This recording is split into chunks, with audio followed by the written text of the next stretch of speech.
Sunil Mishra from RPMSIC Inter College, Chhakularhat.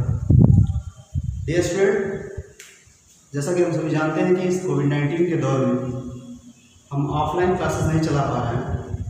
ऐसी स्थिति में आपको ऑनलाइन क्लासेस प्रोवाइड कराई जा रही है और इसी क्रम में आज हम इंग्लिश के सेकेंड पार्ट यानी ग्रामर का पहला चैप्टर देखेंगे, द सेंटेंस।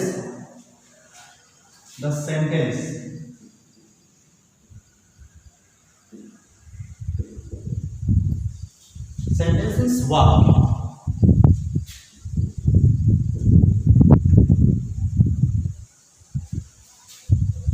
जैसा कि हम सभी जानते हैं कि what is the definition of sentence, already you have read in class 9th, but we are starting with the definition sentence, a group of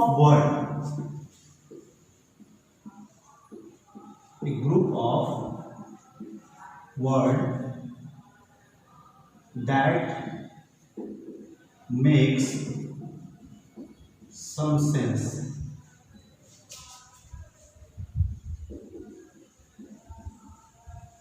is called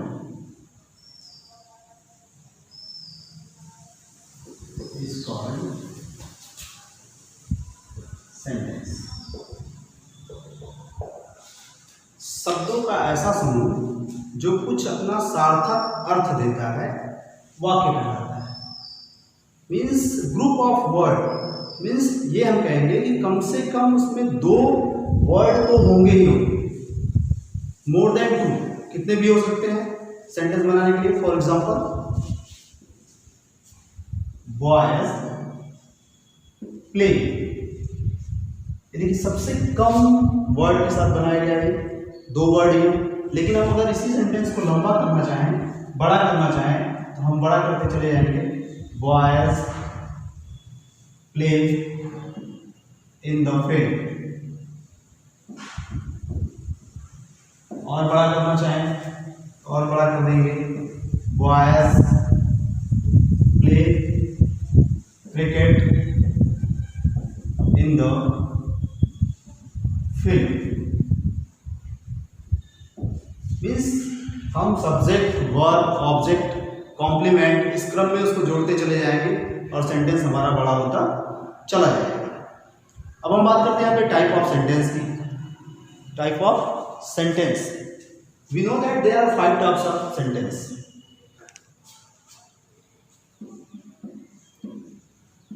types of sentence,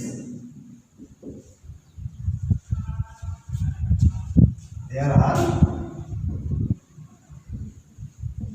5 types of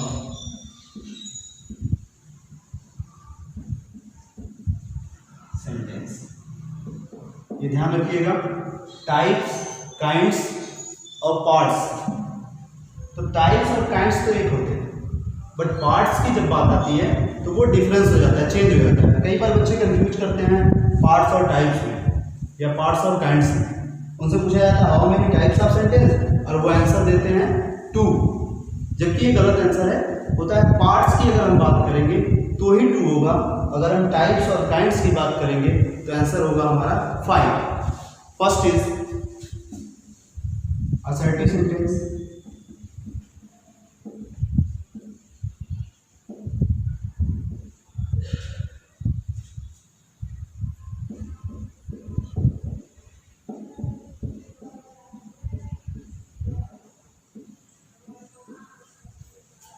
Second, interrogative sentence।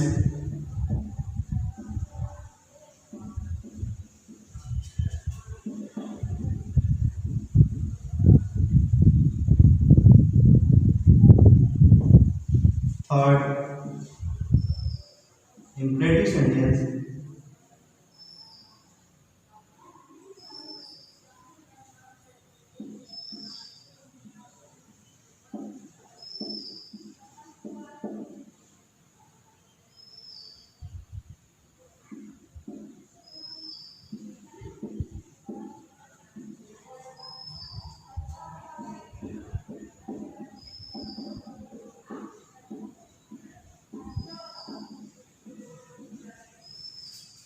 Fourth optative,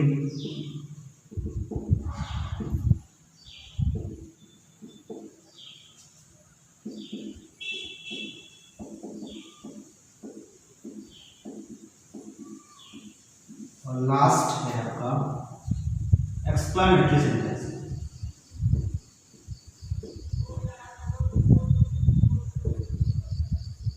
इसको हम कहते हैं विस्मयादिबोधक।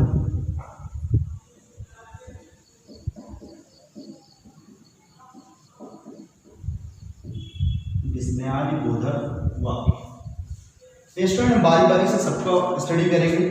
पहले हम देखेंगे assertive sentence, फिर interrogative sentence, imperative, optative and exclamatory.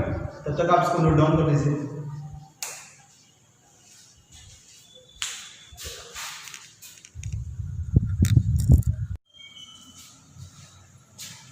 Student मैंने अभी आपको बताया there are 5 types of sentence. First was assertive sentence. Assertive sentence means मैंने लिखा था साधारण वाक्य। साधारण वाक्य आपने नोट डाउन किया है। अब हम इसकी डेफिनेशन देखेंगे। What is assertive sentence? A sentence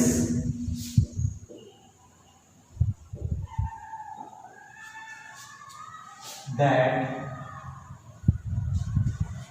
makes a statement, makes a statement or convey information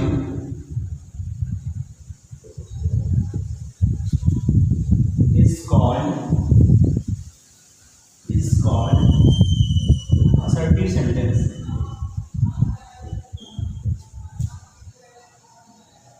Is called assertive sentence. A sentence that makes a statement means एक ऐसा वाक्य जो कि स्टेटमेंट देता है, एक वक्तव्य देता है, एक बयान देता है और कन्वे इंफॉर्मेशन अथवा वो किसी सूचना को प्रदान करता है। Is called assertive sentence. साधारण वाक्य कहलाता है। For example, Ram is a good player. Sentence हमें यह बता रहा है कि राम एक कैसा प्लेयर है, एक अच्छा प्लेयर है। उसके राम के बारे में बताया जा रहा है कि राम एक अच्छा खिलाड़ी है। हमें एक इंफॉर्मेशन मिली, एक सूचना मिली। अब असर्टिव सेंटेंस की अगर हम बात करें तो ये डिवाइड होता है two part.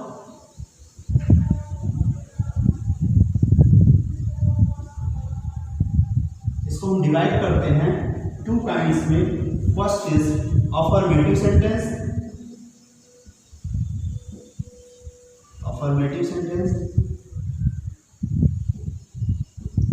and second negative sentence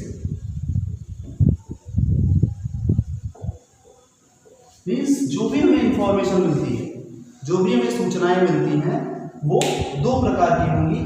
या तो वो सकारात्मक सूचना होगी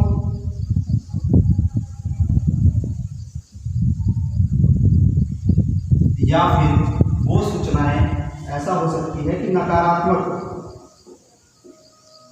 यानी निगेटिव सेंटेंस। असर्टिव सेंटेंस क्या होता है? Sorry, affirmative sentence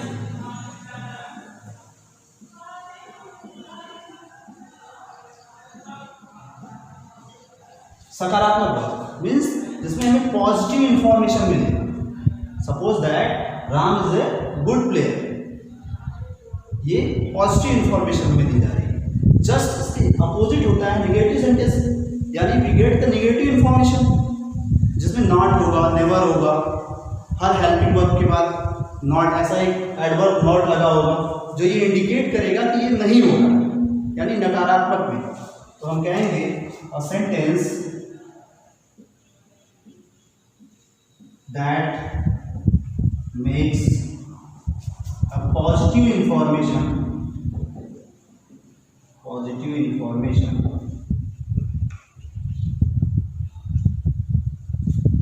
is called affirmative sentence.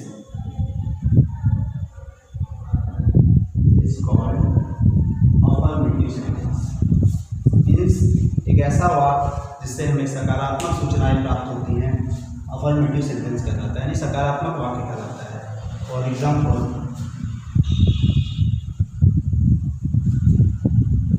Mister Narendra Modi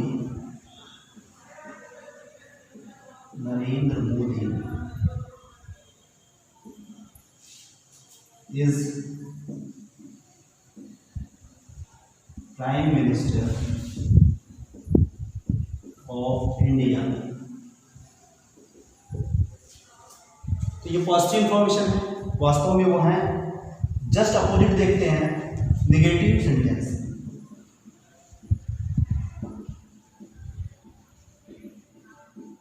negative sentence, इसकी डिफिनेशन हम लिखेंगे, a sentence that makes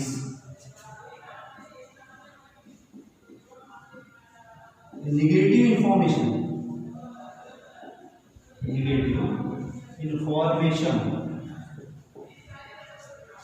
is called negative sentence. ठीक अपोजिट, यहाँ पे कहेगा यस, यहाँ पे कहेगा नो. यहाँ पे पॉजिटिव, यहाँ पे नेगेटिव. एग्जांपल देखते हैं. मैंने अभी आपको बताया कि ऐसे सेंटेंस में एडवर्ब नॉट का यूज होगा या नेवर का यूज होगा. तो नॉट से देखते हैं. यू डू नॉट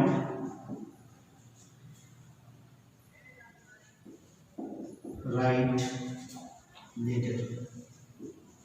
तुम पत्र नहीं लिखते. या he never tell a lie, वह कभी झूठ नहीं बोलता है. तो इसमें देखिए डू नॉट लगा है, जो ये इंडिकेट कर रहा है सेंटेंस हमारा नेगेटिव है. दूसरा नेवर लगा है, ये भी इंडिकेट कर रहा है सेंटेंस हमारा नेगेटिव है, नकारात्मक में बात की जा रही है. तो ऐसे सेंटेंस को हम कहेंगे कि ये नेगेटिव सेंटेंस है, यानी नेगेटिव इंफॉर्मेशन दे रहा है. जस्ट अगेंस्ट यहाँ पे देखेंगे, Narendra Modi is prime minister of India, ये हमें पॉजिटिव इंफॉर्मेशन दे रहा है, इसलिए ये कहा जाता है कि अफर्मेटिव सेंटेंस है. तो ये असर्टिव के दो पार्ट थे, असर्टिव के दो काइंड्स थे, affirmative and negative. Note down कर लीजिए, फिर आगे बढ़ते हैं.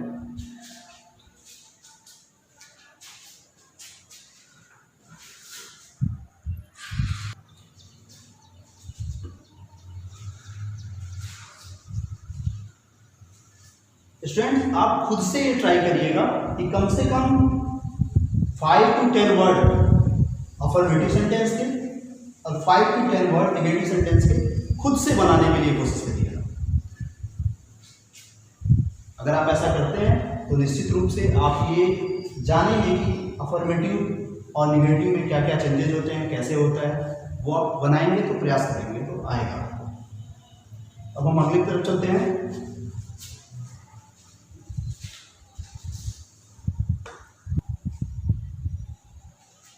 दूसरे नंबर की हम बात करते हैं. तो दूसरा नंबर आपने देखा था, मैंने राइट किया था, इंटेरोगेटिव सेंटेंस. इंटेरोगेटिव सेंटेंस, इसके नाम से ही क्लियर है कि प्रश्नवाचक वाक्य.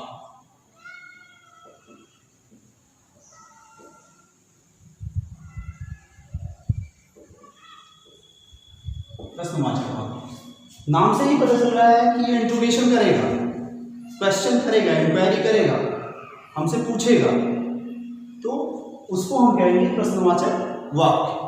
जैसे हम आपसे क्वेश्चन करते हैं व्हाट इज योर नेम.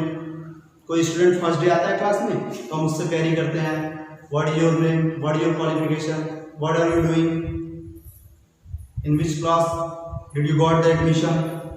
तो इस तरीके से हम उनसे क्वेश्चन पे क्वेश्चन करते हैं और वो हमको आंसर देते हैं.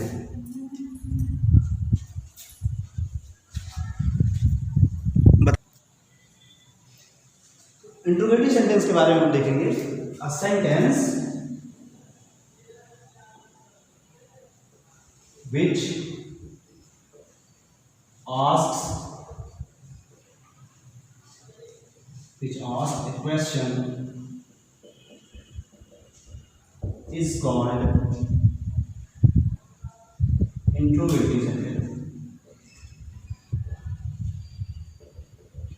Is called interrogative sentence. A sentence which asks a question, यानी एक ऐसा वाक्य जो कि प्रश्नों को पूछता है, प्रश्नवाचक वाक्य कहलाता है। एग्जाम्पल देखते हैं। What are you doing? Interrogative sentence को पहचानने का एक सबसे अच्छा तरीका है, सबसे आसान सा तरीका है, इस सेंटेंस के लास्ट में साइन ऑफ इंट्रोगेशन या मार्क ऑफ इंट्रोगेशन लगा होता है, और वो होता है जिससे हम तुरंत पहचान जाते हैं सेंटेंस को देख करके कि हमारा इंट्रोगेटिव सेंटेंस है। Do you like to read English? Do you like to read English? क्या तुम अंग्रेजी पढ़ना पसंद करते हो? तो देखिए, आपने दो क्वेश्चन मैंने किया है। What are you doing? तुम क्या कर रहे हो? और दूसरा क्वेश्चन मैंने किया है, do you like to read English? क्या तुम अंग्रेजी पढ़ना पसंद करते हो? यानी अगर हम इंट्रोगेटिव से क्वेश्चन करते हैं तो वो उसके आंसर भी हमको दो टाइप से दे सकता है, इसीलिए हम इंट्रोगेटिव सेंटेंस को भी टू टाइप में डिवाइड करते हैं।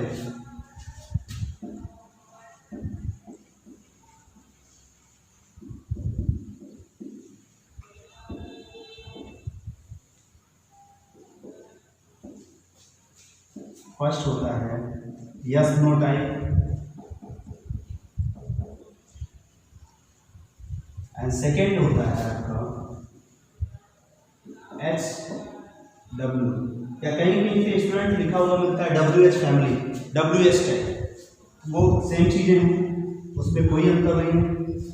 यस नो टाइप की स्टार्टिंग जो होती है किसी ना किसी हेल्पिंग वर्ब से होगी, इसकी स्टार्टिंग होगी वो हेल्पिंग वर्ब से होगी। हेल्पिंग वर्ब के बारे में आपने पिछले क्लास में पढ़ा है कि there are 24 helping verbs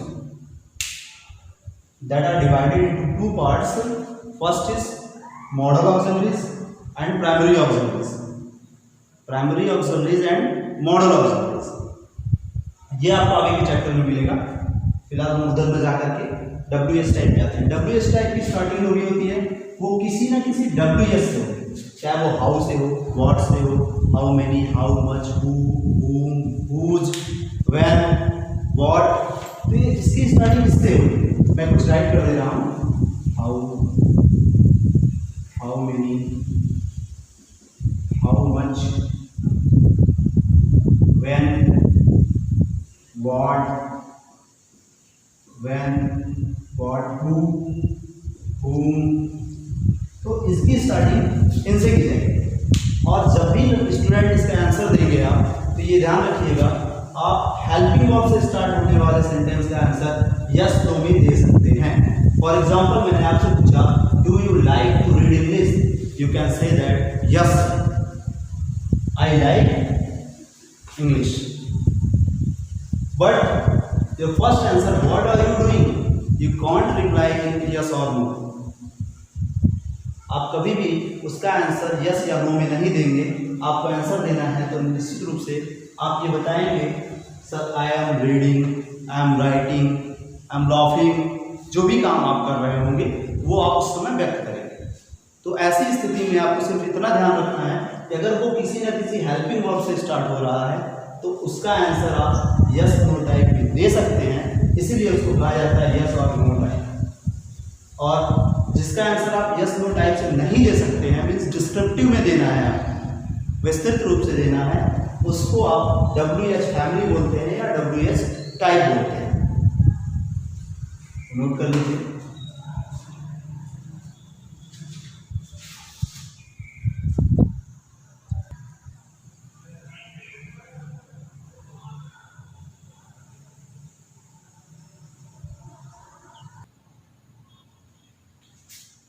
third number is imperative sentence.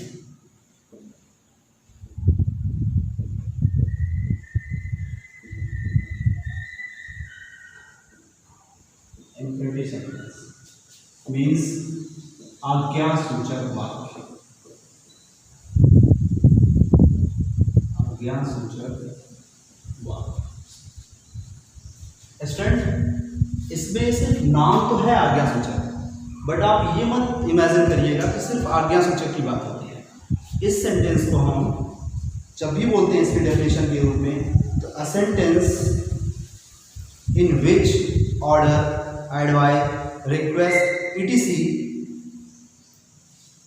statement is expressed is called imperative sentence। देखते हैं, a sentence in which order, advice, request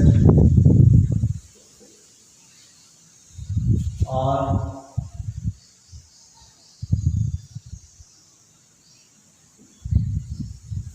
command etc statement is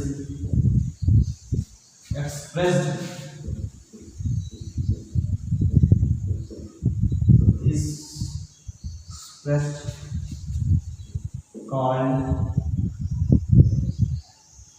imperative sentence। imperative sentence ऐसे वाक्य जिसमें order यानी आदेश दिया जाता है, advice सलाह दिया जाता है, रिक्वेस्ट निवेदन किया जाता है, और कमांड अथवा आदेश दिया जाता है। ये स्टूडेंट, कमांड और ऑर्डर दोनों में डिफरेंस होता है। कमांड जो होता है वो क्विक फॉलो किया जाता है, इमीडिएट। फॉर एग्जांपल, आप जब प्रेयर में खड़े होते हैं और आपसे स्टैंड एजी, अटेंशन ये बोला जाता है, तो ऐसी स्थिति में आप उसको क्विक फॉलो करते हैं, आप उसमें टाइम नहीं स्पेंड करते।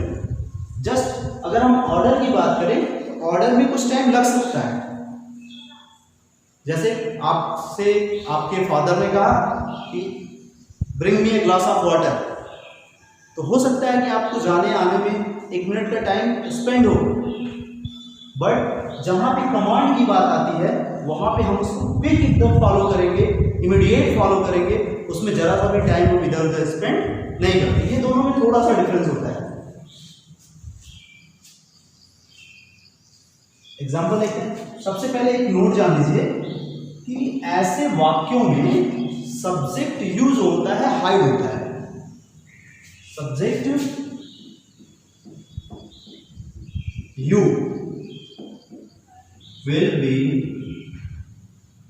will hide in this type of sentence, in this type of sentence। अब इसको पहचानने का सबसे पहला तरीका क्या है? सब्जेक्ट यू तो हाइड हो गया, इसकी जो स्टार्ट विथ वी वर्ब, यानी सबसे मोस्ट इंपॉर्टेंट चीज ये होती है इंपरेटिव सेंटेंस में पहचानने के लिए, ये इसकी स्टार्टिंग किससे होती है? V1 से, यानी वर्ब के फर्स्ट फॉर्म से। जब भी हम इसकी स्टार्टिंग करेंगे तो वर्ब के फर्स्ट फॉर्म से करेंगे, यानी V1 से करेंगे, base form of verb. Example देखते हैं। Come here, come here. तो जाहिर सी बात है, मैं अगर किसी स्टूडेंट की तरफ इंडिकेट करके ही कहूंगा come here, means you come here, तो यू सब्जेक्ट क्या है? यहाँ हाइड है, छुपा हुआ है। Follow the rules, follow the rules of road, सड़क के नियमों का पालन करें। कौन फॉलो करेगा? तो किसको कह रहा है? जाहिर सी बात है स्टूडेंट, आप यानी यू। तुम्हें ये कहा जा रहा है, ये बताया जा रहा है कि आप सड़क के नियमों का पालन करें। तो ऐसी कंडीशन में सब्जेक्ट यू हाइड होगा। दूसरी चीज होता है, एक वर्ड में लिखा है एडवाइस। एडवाइस को जब भी हम इंडिकेट करते हैं तो एडवाइस के लिए सबसे मोस्ट इंपॉर्टेंट चीज आप याद कर लीजिए, प्लीज, अदरवाइज, काइंडली। जहां पे आपको प्लीज और काइंडली मिल जाए तो आप ये जान लीजिएगा कि ये सेंटेंस हमको, आई एम सॉरी स्टूडेंट, ये सेंटेंस हमको रिक्वेस्ट कर रहा है। सॉरी फॉर दैट, गलती हो गई। मैंने आपको बताया कि एडवाइस, तो एडवाइस की बात नहीं है, ये रिक्वेस्ट की बात है। ऐसे कंडीशन पे आप ये जान लीजिएगा कि वो हमसे रिक्वेस्ट कर रहा है, निवेदन कर रहा है। तो प्लीज और काइंडली के लिए जहाँ पे भी आएगा हम वो जानेंगे कि ये रिक्वेस्ट है। जैसे please give me your book, मुझे, कृपया मुझे अपनी पुस्तक दो। तो आप उससे रिक्वेस्ट कर रहे हैं, निवेदन कर रहे हैं कि कृपया मुझे अपनी पुस्तक दे दो। नोट कर लीजिए।